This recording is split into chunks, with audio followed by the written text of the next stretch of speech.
Hello, and welcome to Barbatus Catholic Podcast, the show where three Mexican dads talk about faith, life, and culture. We are your hosts, Gustavo, Ivan, and Walter, and today we are going to talk about Francesco Forgione, aka Saint Padre Pio. But first, a word from our sponsor. Tacos. Now that I have your attention, did you know that hashtag Taco Tuesdays doesn't just have to be on Tuesdays? You can make it hashtag taco every day with Don Taco mobile taco stand. If you're looking for the best tacos in the valley, look no further. Let Don Taco cater your next event. Whether it's a birthday party, baby shower, quinceañera, or a wedding, they will bring you the most delicious tacos with the freshest of ingredients. Do you like tacos de birria?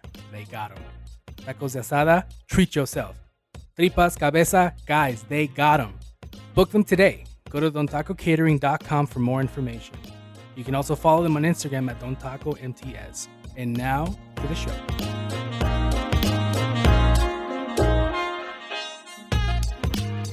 And we're back. Thank you for being here. It's a pleasure to be thinking about you listening to our podcast while you fold clothes or take out dishes from the way that came out. dishwasher. Yeah, I know. It's a pleasure listening To be thinking about you. listening to us. I love thinking about you listening to me. Well, it's a thing. It's like we love seeing you but we don't see anybody. Like I don't know. That's something I know we got right. It came out weird. It came out. That's something we did get right with this podcast because we all three have a face for radio. I don't know, man. You have Mexican Matt Walsh over here. Ah, Right now, I totally have that Mexican Matt Walsh thing going Yeah, on. totally. Yeah. A little bit. Minus the anger. Mateo Walsh. Mateo Walsh. Mateo Walsh. That's funny. Yeah, but you're too happy to be You're too Matt happy. Walsh. Yeah, I'm not angry all the time. Did you? I'm a fan of Matt Walsh, don't get me wrong. I mean, yes, he of like- course. But he's always pissed off. Yes. We need to start.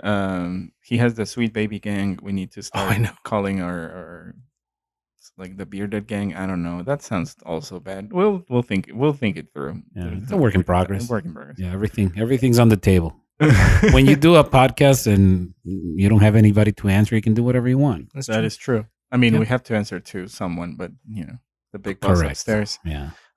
So did you trim your beard, Ivan, because of Pia pulling on it?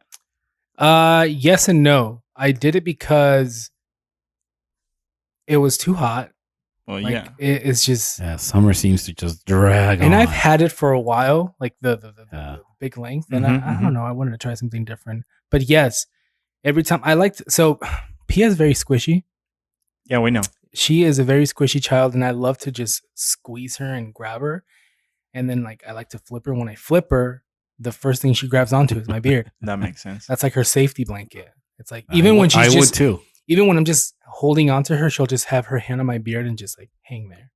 Not pulling on it or anything, but she's just Oh yeah, just I do grabbing remember onto when it. she was starting to do that. So I just wanted to trim it because And then they get like the death grip. Mhm. They cannot let go by any. So that's why. Okay. I told you when I saw you coming out of Mass, you like look 10, 15 years younger. You're like, oh my God, you're just a kid under That's what there. everybody says. My grandma saw me and she was like, "Oh, te miras bien guapo." Like, thanks. I mean, always. But yeah, like the grays are less noticeable when you have a shorter beard. Dude, I think the grays are more noticeable. Oh, With- really? Do you see With all a shorter Do you beard. see all the yes. patches of white? Yeah. Oh, never mind. Mhm. We'll post a See? picture.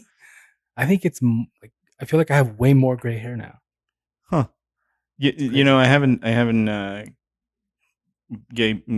given myself a buzz cut in like 3 weeks, and now I'm like, oh my goodness, I have so many grays. Mhm. Nos estamos haciendo viejos.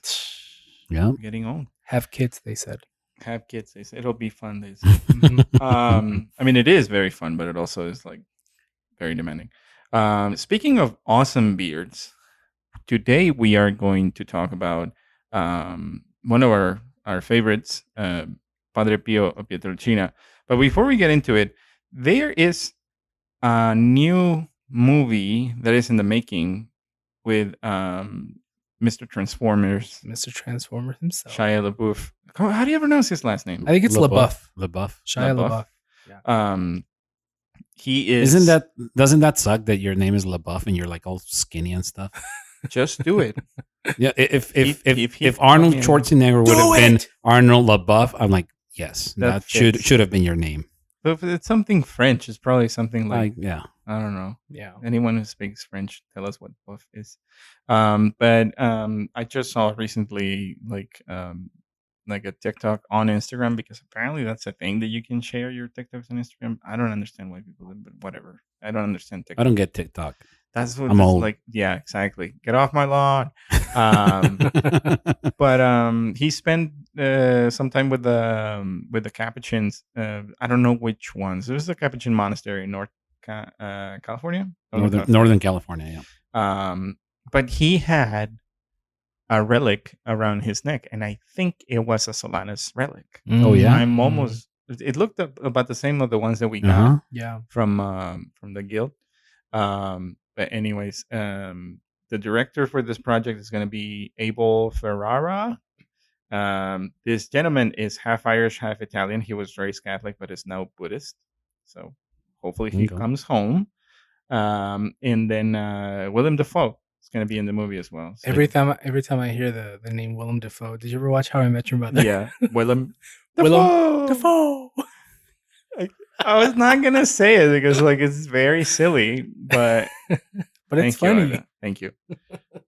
So I just have a quote from Shia, and he was saying, "We're trying to get as close to the accurate depiction of what it's like to be a friar as possible, and try to get as close to like the human, tangible, tactile relationship that this man had with Christ, and bring the good news to the world." And I was like, That's Yeah, pretty man. cool. Yeah, Yeah. that's a solid quote right there. And he's Jewish. he's half Jewish, Yeah. half Catholic, I think. LaBeouf? I Yeah. thought he was fully Jewish. I could be wrong. I think he's from a mixed Mm. family. I mean, also like he has like some dicey things that he has done in the past. And, chance for redemption, right? We're all Yeah. sinners. What are we talking about? Yeah. But He was like pretty weird there for a little bit. He Yeah, was but, just like- like the roles that he was getting, and he was always getting in trouble, and he was always like, I don't know if he was like into drugs or anything, but he was just like a basket case. he has done crazy things. Like Yeah. for Fury, I think he got like a tooth pulled out without anesthetics or whatever, Ooh. and he was like not showering for weeks to like He's one of those, what do they Like, call them, method actors? method actors. Mhm. Yeah. Mhm. Getting into it.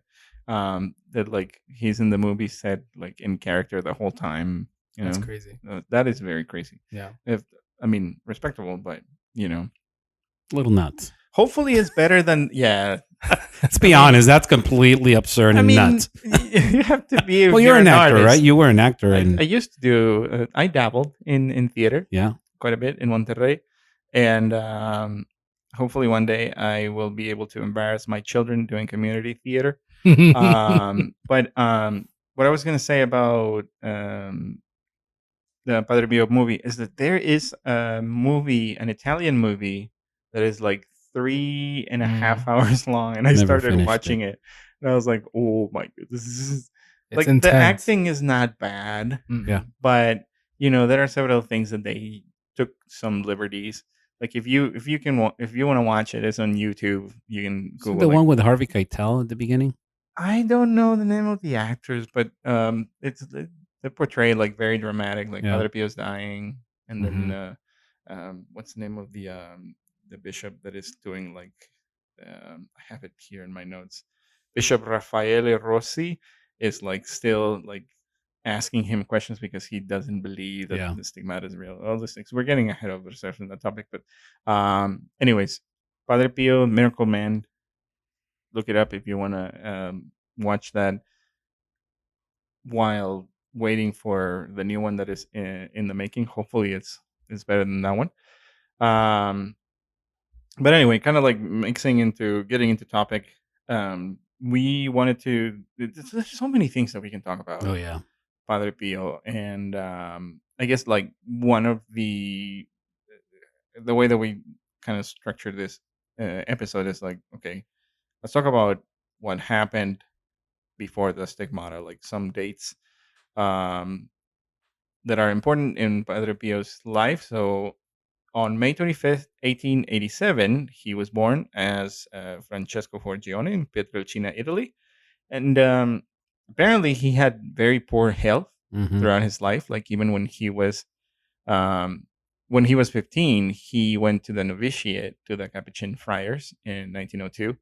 And he had to go back home because he was so sick that the I don't know, like the vocations director in the monastery was like, just go home, get Mm-hmm. better, and then you can come back. I think he had like spiritual battles since he was a kid, though, right? Yeah, they make it sound like that. Like he Yeah. had always in the hour of Uh-huh. the movie that I watched, it's Yeah. like there's like a rabid dog Mm-hmm. chasing him. You know, Mm-hmm. like he always had like this mystic Yeah. experience of the devil attacking him, which is bonkers to Yeah. think It's of. no joke. I mean, and also like going into your vocation when you're 15, like you're not even in high school, right? When you're 15, he was already in the novitiate, Yeah. and then he gets ordained a priest in 1910. So that was not very long. He was like a very young Mm-hmm. priest. Very young priest. He did get drafted during World War I, but because they discovered that he had tuberculosis, they were like, "Okay, you're discharged."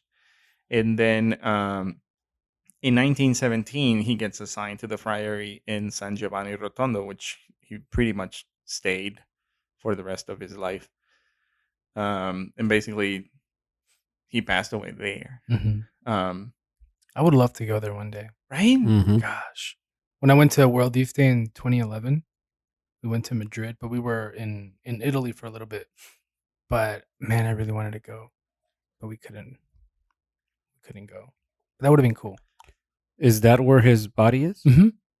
And I think San Giovanni Rotondo is like southern, I southeast believe Italy, so. something like that.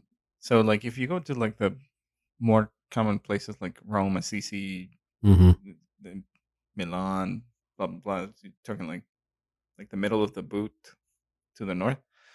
But one day.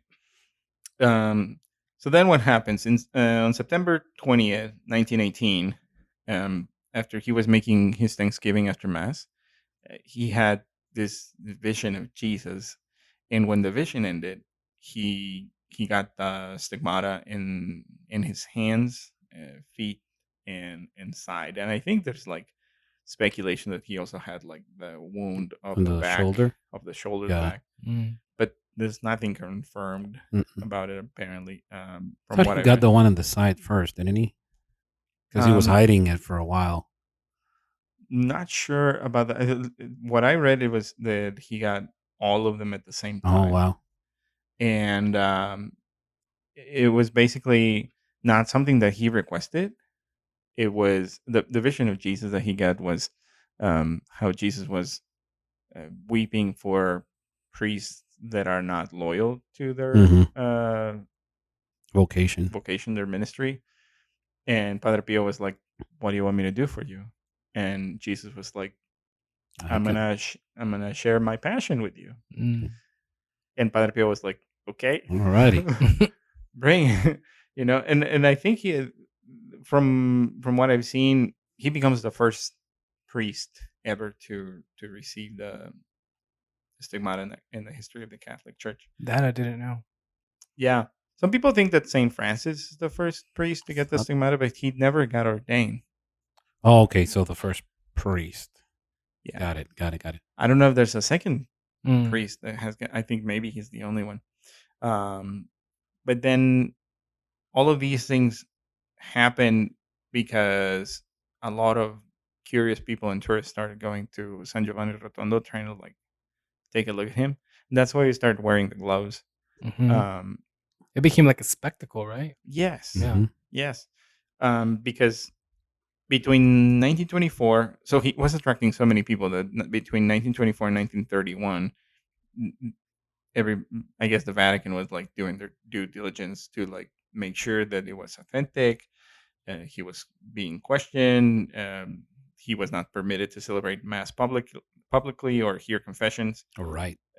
So all of those things like really affected him, to the point where he stopped writing completely, which was insane. Like there's like a pamphlet about the Passion of Christ was like one of the last things that he wrote, and not even letters. Like he has some letters to his spiritual directors, but that's about it.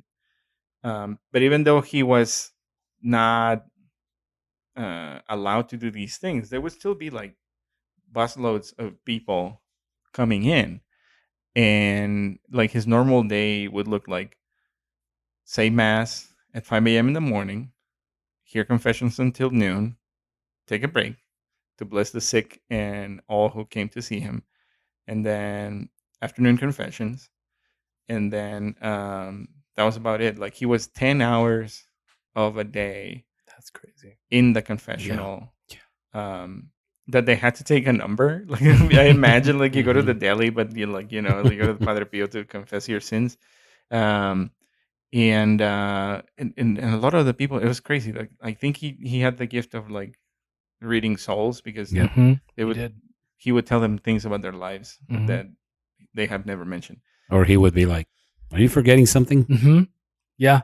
You know, are you holding something back Yeah. from the you're Lord?" like- He would say that. I Mhm. think that it would be like one of the experience that I had with priests in Mexico as a kid, that sacerdotes regañones, like they would scold you.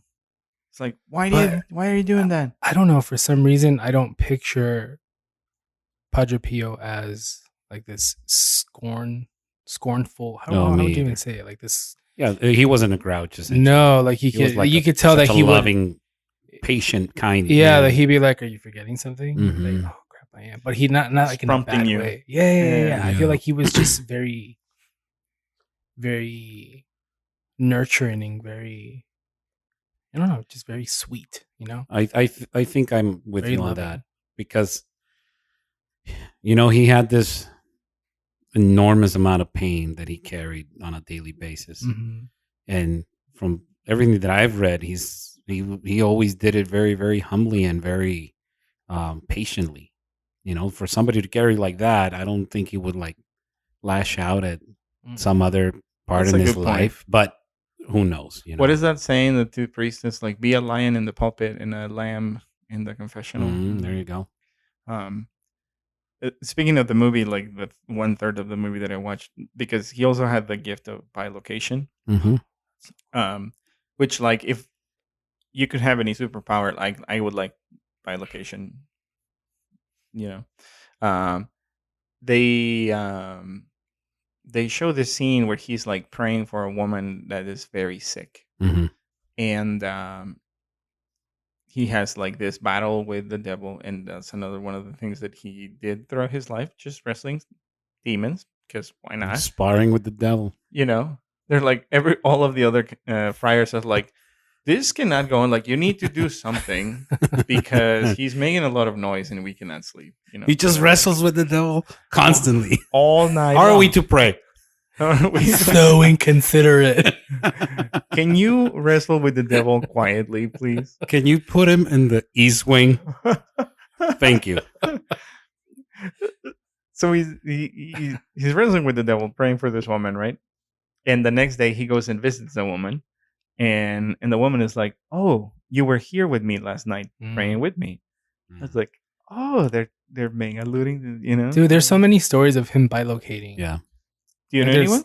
There's another one that I've heard. The war, right? The one in the war that he. Wait, which one's that? I think I've heard it, but I don't remember the details. I don't know what war it was. Had to be World War II. Probably that one. But he appeared to. There was several reports that many soldiers saw this, what looked like a monk. Mm. Like in a this friar. town, like in an Italian town. While But he was war- confirmed to be in the monastery at that time. I don't think he traveled. No, he didn't. No. Especially because of his ailments, he just Yeah, couldn't. And again, the Vatican was kind of like keeping him under wraps because he got so much notoriety. Mm-hmm. But that's how people became aware of him because he got so much notoriety. It's not like they had like Facebook back then, so Mhm. like word traveled like fast, even by those times standard, right? And yeah, so there's several accounts that Yeah. men, soldiers, saw him at this town, a Huh. monk, with his description when he was confirmed to That's be at the crazy. monastery. I heard too that his habit would normally be like ripped because people would try to like cut Yeah. pieces of his habit Crazy. as souvenirs. Did you know that he had rosary beads embedded into his cuffs? Yeah, I think you told me that. And he would literally all he did all day Mhm. while hearing confessions, while walking everywhere, he would just be praying a rosary. Hmm. So God knows how many rosaries he prayed a day, every day. They say that like this book that I have of him, it says that he would pray all 15 mysteries 35 times a day. That's insane. Literally, he wouldn't stop praying the rosary all day long. Nice. And some of us can't even. Segundo misterio gozoso, ¿no?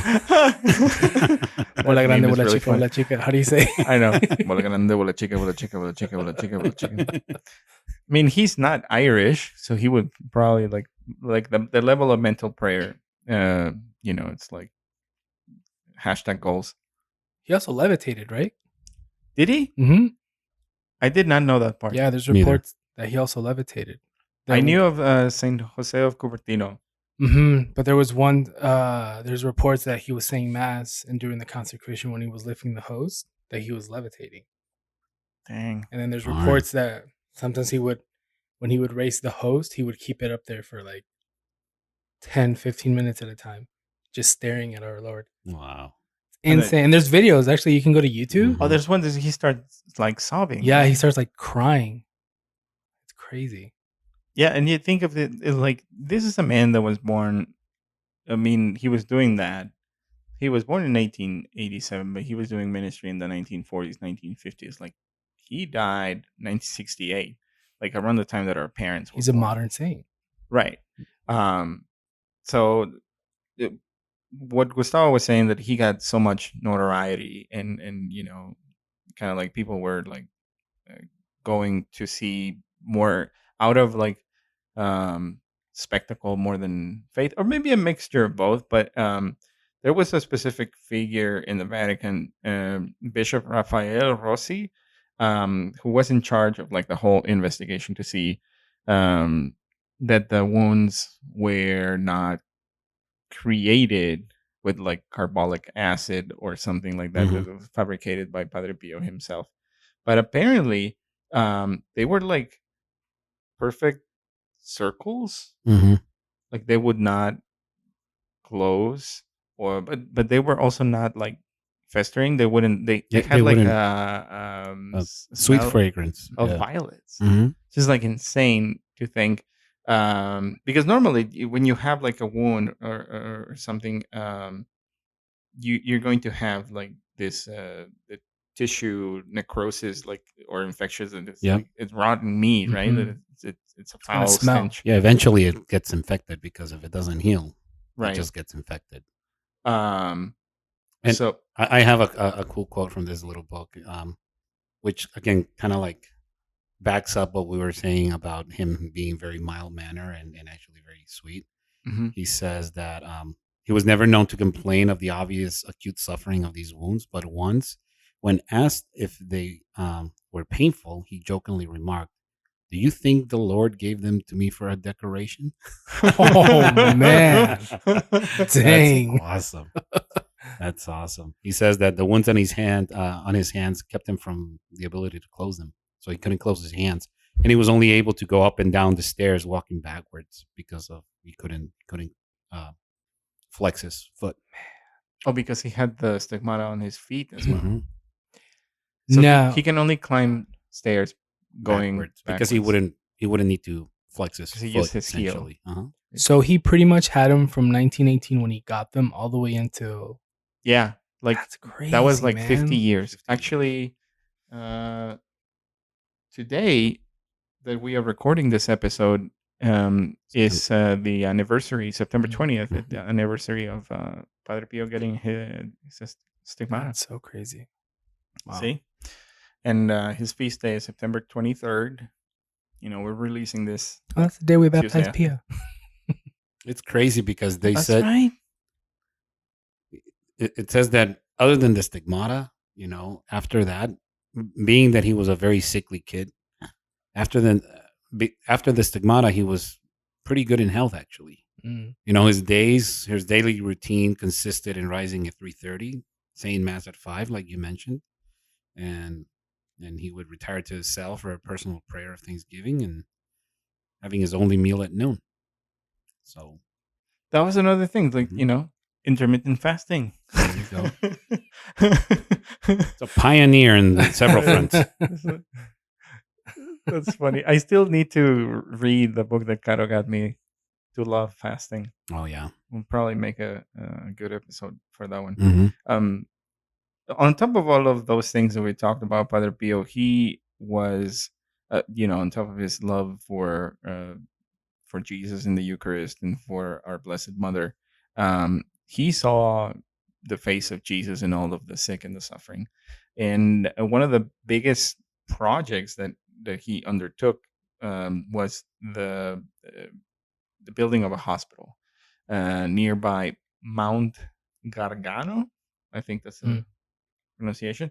And so he had this idea in like 1940. They started to collect money. They broke ground in 1946. And then apparently it was like very difficult to build a hospital where they were because of the terrain. So it was kind of like a technical wonder just to like get water and hauling all of the building supplies. So it eventually was finished, and it was called the House for the Alleviation of Suffering. It has 350 beds.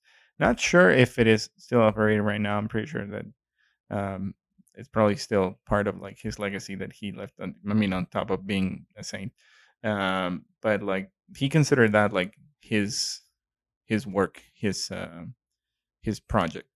There's another cool anecdote that I found that has JP2 and Padre Pio at the same time together, which is like kind of crazy to think that John Paul II, at that point in time, he was Archbishop of Poland. He wrote to Padre Pio and asked him to pray for a Polish woman with throat cancer, and within 2 weeks, this woman had been cured of the life-threatening disease. Wow. And I think there was also like John Paul II, once he was John Paul II, I think this was when he was Karl Wojtyła, but once he was Pope, he also went to, no wait, that doesn't make sense because he died in 1968. But I don't remember if they met in person. He might have gone to him for confession or something. I think in that movie that you're watching, because I've seen that movie, Mm-hmm. there's a scene where it's like a young JP2. Hmm. But I don't know how accurate it is. I don't know if they actually Mhm. did meet, but in that movie they do meet. Yeah, Movies don't lie, guys. I know. Movies don't lie. Never met a movie that lied to me. I feel like we've been like introducing a lot more movies. So we're gonna start the Barbatus Cine Club. So, anyways, cut to 1968, September 23rd. He dies because of his frail health, and over 100,000 mourners attended his funeral. Like, it was insane to think about that, and all because of these accounts of miracles that happened through his intercession and his prayers. And then after his death, in 1978, the process for his beatification began, and then after that, it moved. I don't know if this is like fast for like Vatican standards, but by 1997, he was declared venerable by John Paul II, and then in 2002, he was made. He was elevated to the altars basically and made Mm. Saint Padre Pio. So fairly recent saint of the Catholic Church. Not even 20 years that he has been a saint. But I think that it's been one of the first saints that I have been like attracted to in terms of like I started hearing about him because of like you can become like his spiritual child. Mm-hmm. It was a thing that he was doing when he was alive, that he would ask people to do, I think it was 3 things. It was go to confession every week, go to mass every week, and say the rosary probably. And then you would be assured of his prayers. Let me look that up. You got to pray the rosary 35 times a day. 31. No biggie. No biggie. We have this tradition at home that we pick a saint on No Saints, right? All Saints that saint accompanies us through the year. And Frida loves Padre Pio. It's like maybe her top 3 favorite saint. And but it's funny because as much as he loves him, she couldn't pronounce his name properly up until recently. She called him Saint Padre Pio. And we always teased her for that, Padre Pio. Now she's got it down, but it was only up until like last year that she kind of like finally got around to saying that. So nice. And then he has like one of the coolest quotes that I've heard from a saint, like pray, hope, and don't worry. Mm-hmm. Like, all right. Yeah. As bad as it gets, pray, hope, and don't worry. I cannot for the life of me find what it is that you are to do. Spiritual children. 1 second. So the other thing that really, because we've talked about the Barbatus name and that Padre Pio with Maximilian Kolbe was in the running to be kind of like the patron saint for the podcast, right? Yes. But one thing that really resembles Solanas is the obedience. Mm-hmm. I saw Father Mike Schmidt do a video of Padre Pio and saying, the secret recipe for Padre Pio's sainthood is humility and obedience. And because he was like not permitted to preach, or write, which again, the Lord knows why he does the things he does, right? But can you imagine all the treasures that Padre Pio could have given us in those 50 years, or I don't know how many years he was not permitted to, but he did it without complaining. He was like, okay, these are my orders from my superiors. I will trust it and that it comes from God. And he did it without complaining. Same as Solanas, as we've talked about Solanas on the podcast, he was like given the most menial jobs and he was always like doing them joyfully. And I think that's something that kind of like can apply a little bit to today, is like we maybe aren't like that as much.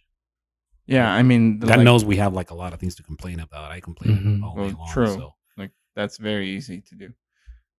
But to your point, yeah, like the last 44 years of his life, he didn't create any writings, So do you have any other Padre Pio experiences, personal experiences? I've always had a great devotion in Padre Pio. Pia. Yeah, absolutely. I named my daughter after him. But I started to learn more about him when I was on net. Again, here I go about net. Wait, one of my teammates, Kevin, he was actually in my wedding. He's from Modesto, same hometown as Deanna, and he had a huge devotion to Padre Pio. So he's kind of the one that introduced me. I had heard about Padre Pio before, but he's the one that told me stories, and then he had a book, and I read the book as well. And man, his Padre Pio story is just so cool, and everything that he endured. And then he had an epic beard. With that too. Yeah. There's that. And when we named her Pia, I have a friend who has a daughter named Pia as well, and we used to work together. And they weren't telling her name. They weren't telling anyone her name. And one day we had like a little meeting, and she had her notebook open, and it was a calendar, and it said Pia's due date. And then I saw it, and she like closed it. She's like, "Did you see?" I was like, "No." Yes. Except you had. And from then on, I was like, "Oh, I didn't know like Pia could be like a girl name." And then when we had Pia, I prayed about it, and me and Nayeli prayed about it, and we named her Pia after Padre Pio, because he's the man. When Diana and I were in our honeymoon in Rome, we went to the Pantheon or Piazza Navona. It was getting late. We were going back to our hotel, and we got lost on the way back. But for some reason, like in Rome, there's like churches in every corner, and it was like a good getting lost because we bumped into this little church and mass was just ending, and we get in, and for whatever reason, like I was able to like communicate with like an Italian nonna after mass. It was just like talking about what's the name of the church and all this. I don't even remember the name of the church, but she's like, Padre Pio, to one of the side altars of the church, and then there are like two gloves that he used to wear. Oh no! Like I got to see his gloves in there, and then the first time that I was doing Exodus 90, Father Klein was the chaplain for our platoon, and one time I got to go to daily mass in the private chapel of the rectory, and he has a collection of relics of all of these saints that are fantastic, and he has a Padre Pio relic in his possession. So I was able to touch my rosary to this second class relic of Saint Padre Pio. So in a way, my rosary is a third class relic. Mm. You know, you mean the rosary that you just lost? No, I didn't. It's like, wait So a I stole minute. I know. So yeah, I think that there's so many things that can be said about Padre Pio, but like Gustavo said, like a lot of the things that and this goes for like the whole communion of saints, right? We're always trying to find saints who are inviting us to friendship. And if you are listening about Padre Pio for the first time, and this is someone that you think, oh, this is an interesting saint that I can have as an intercessor, as a friend in heaven, read about him, pray to him, have him as an intercessor, as a friend. I'm pretty sure that you won't be disappointed. So yeah. Do you ever imagine like being in heaven? And I mean, I know that there's gonna be oodles of people just like lined up, waiting to just speak to their favorite saint. You know what I mean? Know, right? Like, and you're just like, okay, it's like going to Disneyland. First, I'm gonna hit like Padre Pio, and then I'm gonna go over to St. Thomas More. But I gotta fit like there's a little flower. St. Edith Stein in between them. The line for the little flower is like Exactly. 2 miles long. I have a quick pass for the little flower because of those fast rosaries or whatever. If you have a child named after that saint, you should have a fast pass. That's a good thing. That's a good one. I think that's we got to make that a thing. That should be a rule. But have you guys ever imagined that? I mean, going and because we know about the saints and we learn about him here on earth, and but who's the one that you just want to like? I just gotta hear it from you. What was it like? I have one, Maximilian Kolbe. There you go. That's my guy. Mama Mary. Yeah. It's like, hey, thanks. It's like the thing is, I was thinking about it, that we try to pray the rosary every single night as a family. I mean, sometimes Diana prays the rosary with the boys, and then I pray the rosary with Lucia and Mateo. I'm trying to get them to sleep. But I think that unintentionally throughout the year, we pray like, and this is going to sound like a humble brag, so please excuse me. Like we pray several 54-day rosary novenas, without even intending to do that. So in a way, it's like it's not 35 rosaries a day, but you got to start somewhere. You got to start somewhere. Yeah. But yeah, Wait, definitely. which one's yours? I mean, there's so many of them, but I just want to ask St. Lawrence if he actually said that.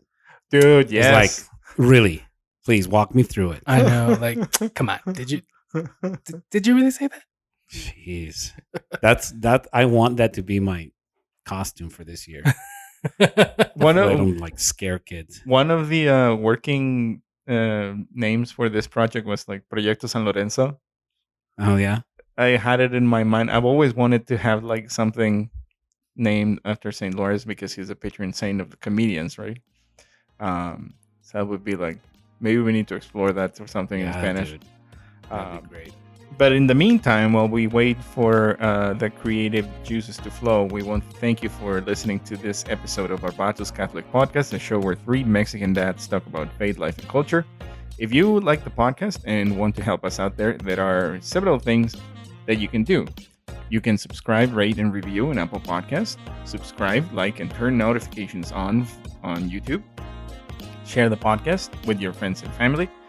And if you really like the podcast, you can buy us coffee, literally. Go to buymeacoffee.com/Barbatus in order to caffeinate us. We drink coffee most times that we are recording. So if you buy us a coffee, you automatically get a shout out in one of our episodes. So today, we just get our own shout out because we're it's because people haven't heard that one. Yeah, that's right. It hasn't aired right now, but the time that this comes out, it'll be like the second time that we do this thing. And if you don't like the podcast, well, just keep it to yourself and let others make their own mistake. We are on Instagram at Barbatus Catholic Podcast. You can email us at hello@barbatuscatholicpodcast.com. And on the web, we are at barbatuscatholicpodcast.com, where you will find the show notes for this episode and more. Saint Padre Pio, pray for us. Until the next one.